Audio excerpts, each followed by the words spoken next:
Senator Rand Paul has been in some high-profile spats recently, both with fellow Republican Chris Christie and the White House. But behind the scenes, Paul has been working with the Obama administration to change how nonviolent offenders are sentenced. That may not come as a surprise if you read his latest book. It's called Government Bullies: How Everyday Americans Are Being Harassed, Abused, and Imprisoned by the Feds. Senator, good morning. Good morning. Thanks for having me. What do you think about the announcement by the Attorney General about these mandatory sentencing, and how will that change things? You know, I think it's a good step in the right direction. A lot of people don't realize this, but young people sometimes are caught up and make mistakes with drugs. But instead of a judge having the ability to give them a sentence that's appropriate, they're sometimes stuck giving them 5, 10, even 20 years with no discretion. So if it's your child or my child and it's their first offense and there were extenuating circumstances, the judge can't listen to any of that. The judge is trapped and has to give them 20 years in prison sometimes. There are people serving life for nonviolent crimes. What about lawmakers who say, look, this mandatory sentencing has gotten a lot of drug abusers and users off the streets, and those kinds of crimes lead to bigger crimes in the future? Well, what happens is a lot of young people now have criminal records and they can't get jobs, and it's a downward spiral into poverty and more crime. So what I would say for nonviolent crimes, we need to treat this more like a health problem and less of an incarceration problem. I want to come to the fact that you are agreeing with the White House on this. I mean, what's the common ground between you and the White House on particular issues? Well, it's interesting. There's probably more than meets the eye. Sometimes people play up differences more than they do similarities.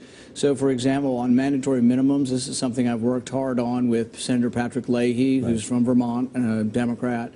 I've also worked with him and Mike Lee on another one that says your emails should be protected from government snooping. And why can't the Republicans and in the Senate and work more often in terms of creating that kind of result? What's kind of interesting, some people think compromise is meeting halfway in the middle, whereas I think you can passionately believe something and still do bipartisanship. For example, Senator Gillibrand, I'm working with her on the sexual assaults in the military, and it's not that I'm sort of meeting her halfway and we're compromising. I believe as strongly as she does that there's a lot of sexual assaults that go unreported and that justice isn't being served to women in the military, primarily women in the military. One of the big debates in this country, in part because of Edward Snowden and his now getting asylum in Russia, has been this question about surveillance in this country, NSA surveillance. Would you have voted, if it came up in the Senate, to decrease funding for the NSA for this types of surveillance? Yes, I think when you get information on someone's records, you should get a warrant, which means the Fourth Amendment says you have to be individualized to the person and the place and what you want. And so I think it's really wrong that we write one order from a secret court and we get everybody's phone records. And I think that's a real mistake. So can I just get you to respond then? And I know this has already been played out, your disagreement with Chris Christie, who said to those libertarians in the Republican Party... You're not going to get me started on that, are you? Well, do you want to get started on it? I guess so. Go ahead. Well, look, I mean, there are two different views about this, and not just in the Republican Party. We should say also in the Democratic Party, to be fair about this. But you heard Chris Christie really denouncing the libertarian wing of the party, and that includes you. I think that was a big mistake for him. Why? Well, the thing is think about young people and think about what young people are concerned with. We want young people to come to the Republican Party. They don't have any money, so they're not too concerned with taxes and regulations, but they all have a cell phone and they're all on the internet and they are concerned about their privacy. So I think the Republican Party ought to be the party that is concerned with and wants to protect your right to privacy. What does it mean to be libertarian, you think, today? You know, I think for the most part it means that you believe sincerely in a strict interpretation of the Constitution, in the Bill of Rights, in privacy. Okay, can I turn to politics for a bit? You were among those people thinking about running for president. The thought has crossed my mind. Yeah, and making trips to Iowa and other places. Right.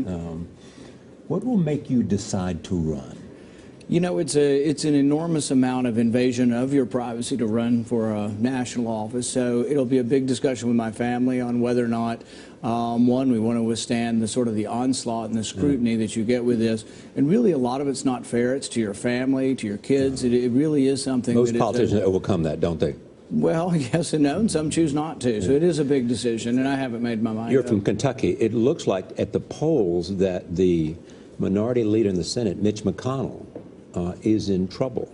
Depends on which polls you look at. I would say the good news for Senator McConnell and someone like myself is that we voted 61% for Governor Romney for president, and the president when he had a Democrat primary, 40% of Democrats voted undecided in the last primary. In 2012, when the president was on the ballot against none of the above, 40% voted for none of the above. His campaign manager said he has to hold his nose, and he's also known to be someone who strongly supports you. Yeah, the funny thing about that is I know the campaign manager well, and I've been on a campaign bus with him before, and I'm guessing it's McConnell who has to hold his nose sometimes. Meaning? Oh, well, we'll just have to let that stand as is, you know. But no, I think that I've met and worked with the campaign manager, and I see nothing but sincerity and desire really to have Senator McConnell reelected, and I think he'll do everything within his power to make that happen. And go ahead. I was going to say thank you, but if you don't want that question, The feud is over with Governor Christie. Well, I've offered him a beer and to have a beer summit. I would even come to New Jersey to have the beer, and I would even buy the beer, but so far I haven't gotten any positive response. Can the Republican Party get past these kinds of differences between people who may appeal to moderates and people who may appeal to the right? I think the Republican Party is big enough for both of us. It's big enough for all of us. And really, to tell you the truth, people who want to attack the libertarians in the party, the libertarian conservatives in the party, they need to realize our party's not big enough to win right now. We need more people, not less people. All right, Senator Rand Paul, good to see you. Thank you. Thank you. And Government Bullies is on sale now.